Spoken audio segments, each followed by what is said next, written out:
Terima kasih buat yang udah klik video ini. Balik lagi di Reflim, tempat rekap film, anime, dorama, dan juga donghua yang bakal nemenin di waktu luang kalian cuy. Kali ini Mimin akan ngebawain rekap alur cerita Lookism, bertemakan tentang kehidupan siswa cupu dan burik di dalam lingkungan yang sangat mengedepankan penampilan di atas segalanya. Nah, langsung aja kita mulai kisahnya. Berfokus pada seorang siswa gendut, pendek, dan lemah yang lagi sedang dibully oleh teman sekelasnya. Dia bernama Park Hyung Sok. Terlihat dia sudah terbiasa pada perlakuan ini sampai dia hafal ketika harus diperlakukan seperti anjing dan babi. Tak hanya itu, ia pun kerap kali dijadikan sebagai samsak hingga membuat dirinya pengen mati saja. Di rumahnya yang sempit, sambil merenung dan bersenandung dia mau masak mie. Sesaat kemudian ibunya pulang dan memerintah Hyung Sok menunggu saja. Sambil makan, Hyung Sok mengutarakan keinginannya untuk pindah sekolah. Tapi karena penghasilan ibunya yang minim, dia disuruh untuk memikirkan lagi. Selain itu, kalau pindah pun dia pasti harus berpisah dengan temannya. Tapi dengan Hyung Sok yang tidak pernah menceritakan kehidupan suram sekolahnya, marah dan membentak ibunya.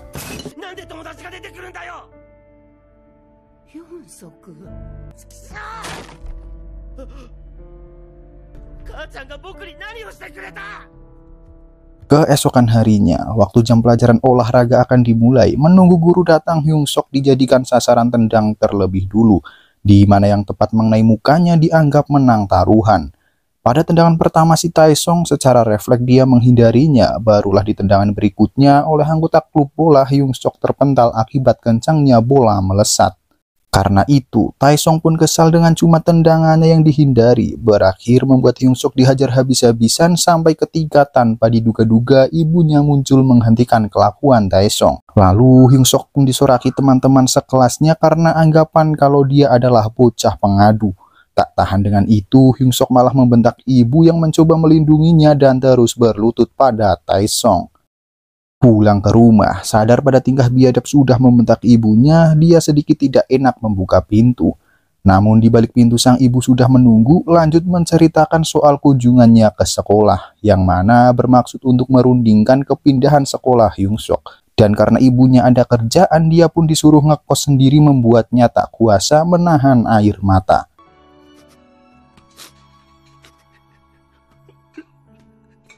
Setelah itu, Hyung Sok berpindah ke daerah kumuh kota untuk mencari tempat dia ngekos. Meski tempatnya terbilang sempit, dengan tubuh yang pendek itu sudah cukup sebagai rumah tinggalnya. Dia juga sangat percaya diri kalau kepindahannya sekolah pasti dapat merubah hidup Hyung Sok. Selanjutnya, jalan-jalan ke pusat kota, dia mendapati para orang-orang yang berpenampilan sangat modis, sampai ketika dia tak sengaja menabrak seorang perempuan. Awalnya dia merasa dia akan dipandang rendah lagi, tapi ternyata tidak. Terlihat si wanita dengan sopan meminta maaf. Namun berbeda pada teman si cewek yang merasa tersinggung sama tingkah Hyung Sok. Dan dia pun lagi-lagi dijotosi. Juga parahnya lagi, orang-orang yang lalu lalang malah mengvideo dan mengviralkan itu. Kejadian itu membuat Hyung Sok hanya bisa menangisi head comment dari videonya, hingga dia tertidur bertepatan dengan terbenamnya matahari. Kemudian pada tengah malam dia terbangun yang harus dikejutkan penampakan dirinya pada cermin yang memiliki wajah tampan dan atletis, sementara tubuh gendutnya masih terbaring tidur. Mencoba membangunkannya, Hyung Sok gendut pun terbangun dengan perasaan sedikit senang pada bunga tidurnya, tapi ternyata di sampingnya terbaring tubuh atletis tadi. Kebingungan pada situasi ini mulanya Hyung Sok berniat memeriksa ke rumah sakit tentang apa yang menimpanya sekarang. Tapi akhirnya dia mengurungkan niat itu dengan pikiran kalau mungkin saja dia bisa merubah hidup menggunakan tubuh tampan ini. Tiba di hari pertama Hyung Sok bersekolah di SMA Jaewon dengan mengambil jurusan fashion. Badan tinggi dan tegap dia menjadi sorotan semua orang di setiap langkahnya. Bahkan seisi teman sekelas dibuat terpukau olehnya, sementara dari sudut pandang Hyung Sok sendiri dia malah merasa gugup dengan perlakuan yang diterimanya. Ditambah lagi dia semakin tegang setelah memperhatikan sekitar, di mana terlihat dua orang yang dia temui pada hari sebelumnya. Namun cowok itu dengan ramahnya memperkenalkan namanya Lee Jin Seong. Selain itu, pesona Hyung Sok tampan membuat salah satu cewek bernama Hanyul langsung menempel dan menggodanya.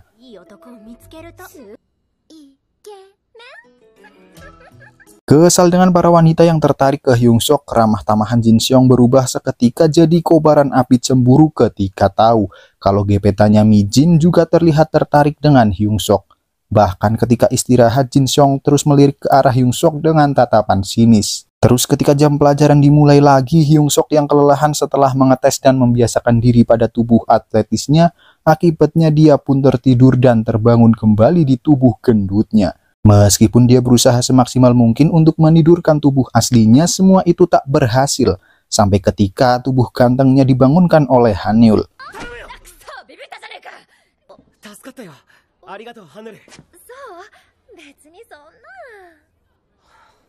Berlanjut di malam hari, Hyung Sok saat ini sudah mendapat kerja sambilan sebagai kasir di minimarket. Dia memilih memanfaatkan tubuh aslinya untuk mendapatkan uang, sementara tubuh palsunya tertidur dan akan bergantian setiap waktu sekolah tiba. Lalu sesaat kemudian, teman sekelasnya dari SMA Jaewon datang untuk membeli rokok. Namun, karena mereka masih di bawah umur, Hyung Sok pun melarang sampai ketika Jin Seong muncul. Jin Seong yang mendapati Hyung Sok dari peristiwa sebelumnya memanfaatkan kesempatan ini dengan mengambil banyak cemilan untuk mendamaikan perseteruan mereka. Walaupun tidak jadi, setelah Jin Seong sadar pada namanya di mana sama dengan milik orang yang menarik perhatian Mi Jin, membuat Hyung Sok jelek pun dibikin babak belur. Tak hanya itu, Jin Seong dan gengnya juga membugili dia sebagai ancaman supaya Hyung Sok tidak melapor ke polisi. Sementara di tempat lain, ibu Hyung Sok masih bekerja sambilan dengan mengumpulkan sampah kardus untuk membiayai sekolah putranya. Berlanjut di keesokannya, di kelas Jin Seong serta 3 lainnya kini sedang bercerita sambil tertawa sadis mengenai peristiwa semalam. Bahkan secara tidak langsung mereka juga menjelek-jelekan ibu Hyung Sok, membuat dia marah dan menyuruhnya berhenti. Bertepatan itu, Jin Seong menyadari tatapan Mi Jin yang memperhatikan Hyung Sok mengakibatkan dia sangat murka. Dengan Jin Seong yang merupakan atlet tinju, dikatakan kalau tidak ada orang yang bisa menghindari pukulannya. Tapi di sini Hyung Sok dengan mudah mengelak, membuat semua terkejut sedangkan Jin Seong semakin jengkel. Terus saat terpojok, berbekal pengalamannya jadi korban bully, Hyung Sok mencoba mempraktekkan pukulan yang selama ini terus diterimanya.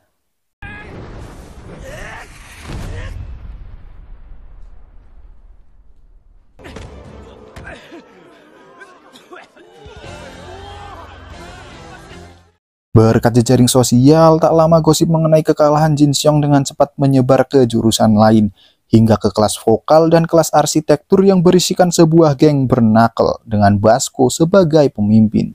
Malam hari tiba, dan tepat saat menjaga minimarket datang satu pelanggan cowok yang gerak-geriknya sedikit aneh. Benar saja, setelah dia mengambil kabel cas, orang itu langsung lari keluar.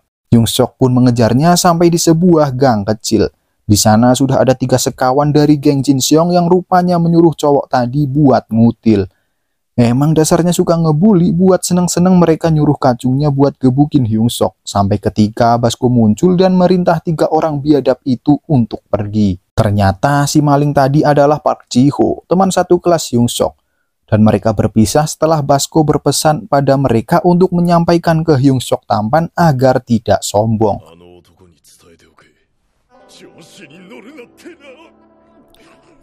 Pas istirahat makan siang, Hyung Sok bertanya mengenai Basko ke Hanyul, di mana bertepatan itu orang yang dibicarakan datang. Mendengar namanya disebut, Basko langsung menghampiri Hyung Sok. Meski sebenarnya dia ingin berterima kasih, tapi karena beda tubuh tentu Basko tidak paham dan malah beranggapan kalau 3 sekawan kemarin melakukan pembulian atas perintah dia. Sesuai pribadinya yang tidak suka bully membuli, Basko berniat mengajari caranya bersikap dengan memberi pelajaran awal dulu. Dengan cengkeraman yang kuat, Basko langsung bisa menundukkan sekaligus menekan tubuh Hyung Sok. Tentu saja dia tidak tinggal diam dan mencoba melepas cengkeramannya. Beralasan kalau dia salah orang, mereka pun berhasil dilerai meskipun ternyata alasan teman Basko menghentikannya adalah mungkin saja Basko lah yang akan terluka setelah melihat betapa kuatnya cengkeraman Hyung Sok. 3 muda-mudi biadab yang melihat kekuatan Hyung Sok pun langsung menjilat dengan mengajaknya berteman dan bersenang-senang untuk perayaan. Tidak seperti bayangan Hyung Sok yang mengidamkan kegiatan kayak karaoke dan lain sebagainya, mereka malah memilih berkumpul di sebuah warung soju. Sudah cukup gugup menghadapi Hanyul yang terus pamer boba, Hyung Sok lebih gugup lagi saat Jin Seong muncul. Ditanyai mengenai tempat tinggal, Hyung Sok bercerita kalau saat ini dia tinggal dengan temannya yang telah berhenti sekolah dan terus bekerja saat malam. Membuat yang mendengar beranggapan kalau teman dia itu adalah seorang gangster. Lanjut dengan Jin Seong yang sudah mabuk, Hyung Sok langsung menanyakan status dia dengan Mi Jin. Meski hubungan mereka sebelumnya tidak rukun, semua berubah sesaat setelah Hyung Sok mengatakan kalau hubungan dia dengan Mi Jin sangatlah cocok. Setelah itu, mulai membicarakan tentang kejadian tempo hari saat mereka nyuruh Ji-ho ngutil. Saat itu pula, Hyung Sok langsung menenggak satu gelas soju dan berdiri menghancurkan ponsel yang berisikan rekaman itu. Karena lemah pada alkohol, Hyung Sok tampan tumbang dan sadar dengan tubuh aslinya. Dia pun mencoba tidur dan kembali ke tubuh atletisnya. Tapi karena terus-terusan gagal, mau tak mau dia pun menjemputnya langsung dengan mengaku sebagai utusan temannya. Dia pun datang dan menggendongnya pulang setelah Jin Seong menunjukkan cara memukul dalam sikap dasar tinju.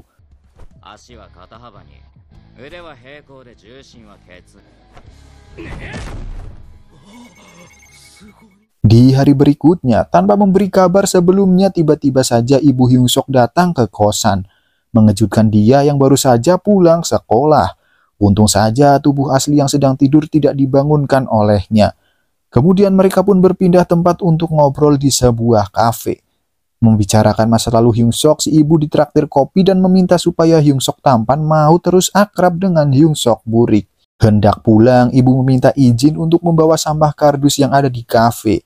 Kemudian sebelum berpisah, ibu memaksa supaya Hyung Sok menerima uang untuk membayar ganti dari kopinya.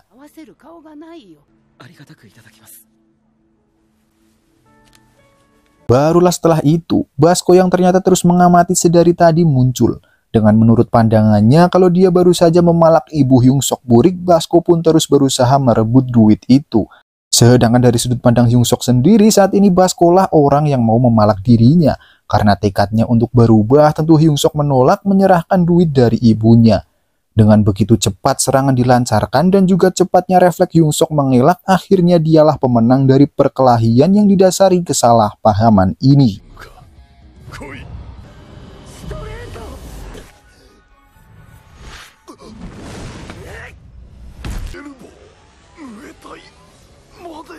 Terus di malam harinya, masih salah paham Basko mengunjungi Hyung Sok karena gagal merebut duit pemberian ibunya.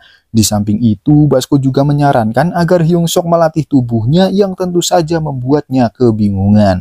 Melakukan seperti saran Basko, dia pun mencoba melakukan push up sampai ketika datang pelanggan cantik jelita tak sengaja melihatnya. Tak seperti cewek lain, pelanggan ini sangat ramah bahkan memberinya semangat dengan memberikan obat kuat.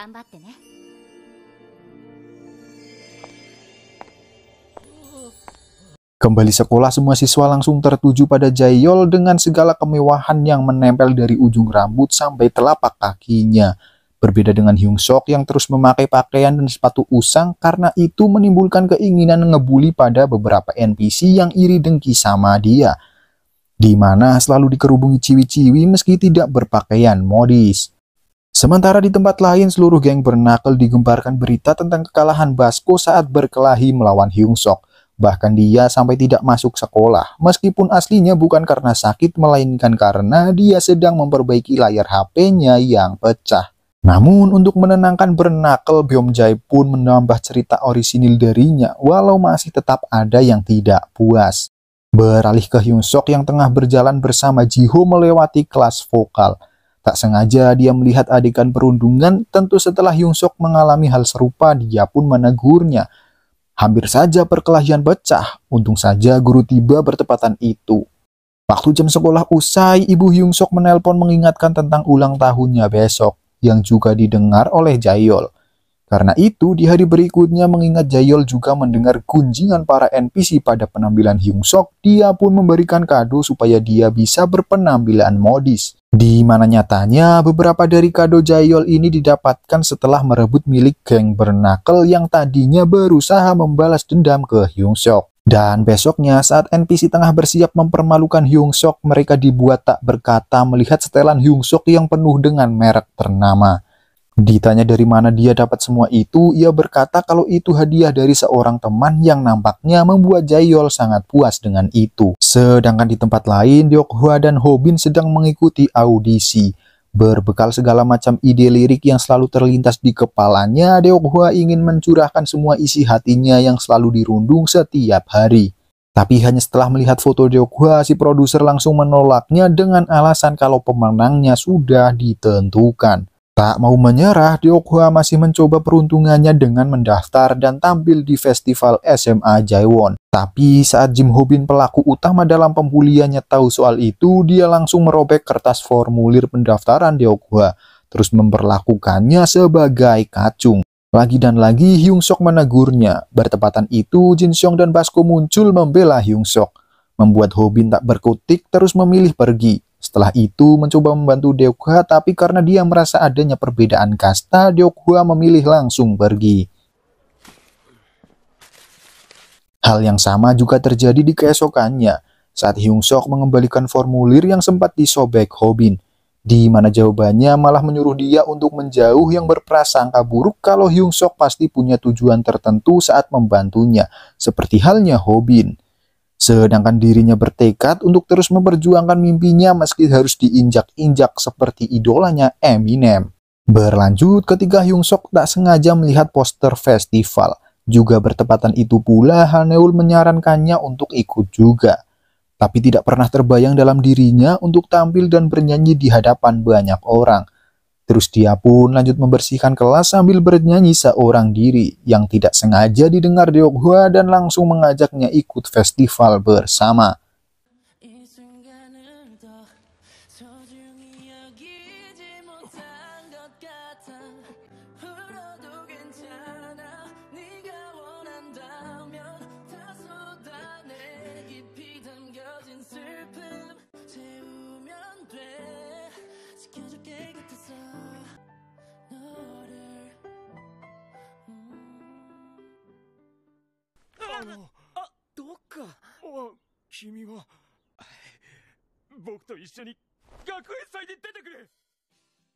Karena itu pun Hyung Sok datang ke rumah Deokhwa sambil diperdengarkan musik yang diaransemen berdasarkan lagu yang dinyanyikan Hyung Sok.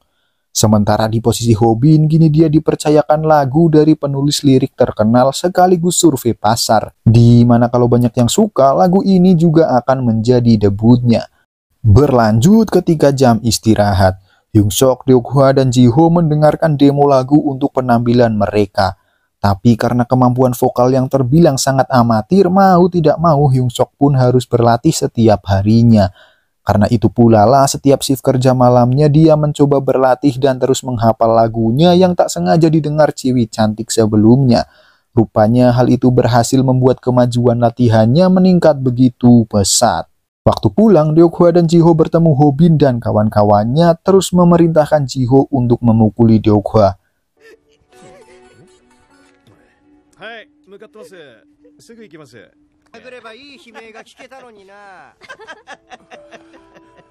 Jiho yang muak pada sifat pecundangnya pun meminta Deokhwa untuk menemaninya bertemu si kasir minimarket yang sempat dicurinya. Semenjak itu, mereka pun bertukar cerita tentang pengalamannya sebagai korban bully yang berakhir setelah kemunculan Hyung Sok di sekolah. Dengan sikapnya yang ramah dan mau berteman dengan mereka. Di mana pembicaraan itu tak sengaja didengar Basko yang tengah lewat. Dan disinilah semua kesalahpahaman diluruskan termasuk dugaan pemalakan Hyung Sok pada ibunya.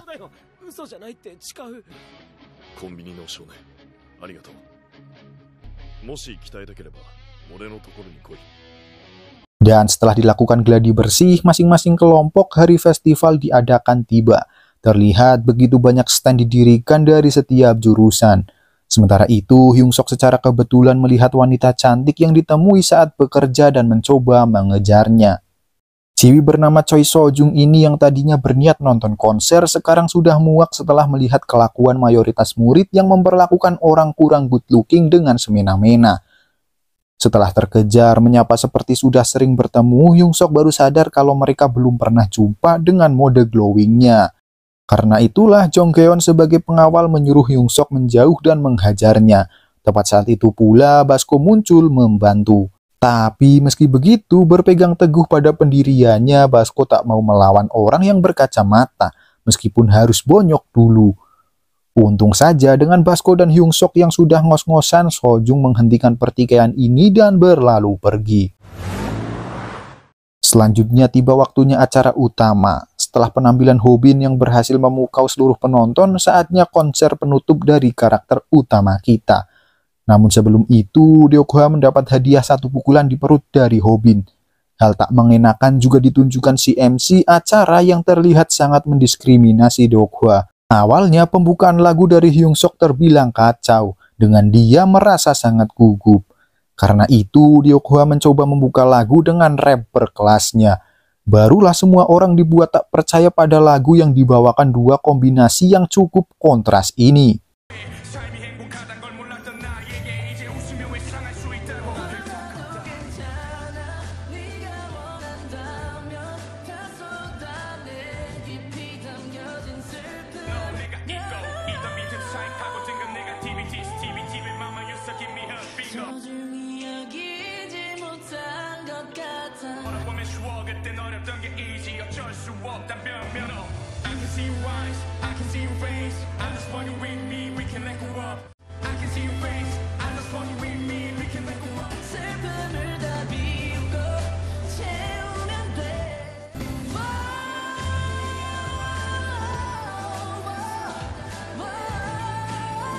Bernyanyi sambil mengingat sosok ibunya, orang-orang dibuat terharu bahkan sampai Basko menangis dibuatnya. Dan dengan itu, dua orang ini memenangkan konser ini. Karenanya, produser musik pun menyapa mereka, tapi meski begitu dia malah tidak memperdulikan Deokhwa dan hanya menawari kontrak ke Hyung Sok saja. Meski terkesan sangat jahat, dia menyangkal kalau netizen lah yang jahat, sedangkan dia hanya mengikuti pasar saja. Dan meski sangat disayangkan, Hyung Sok menolak tawaran tersebut. Karena videonya cukup trending, tak lama itu pun tersebar sampai ke Sojung. Bertepatan itu, dia menyadari kalau melodi dan lirik lagu itu sama dengan yang dinyanyikan penjaga minimarket itu.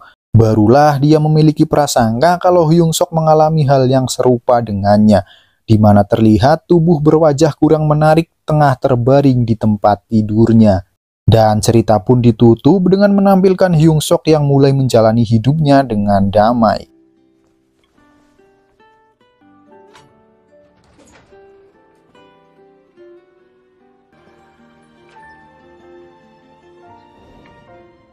Terima kasih cuy buat yang udah nyimak. Mohon maaf kalau ada salah ucap, nama, atau istilah lainnya. Sayonara.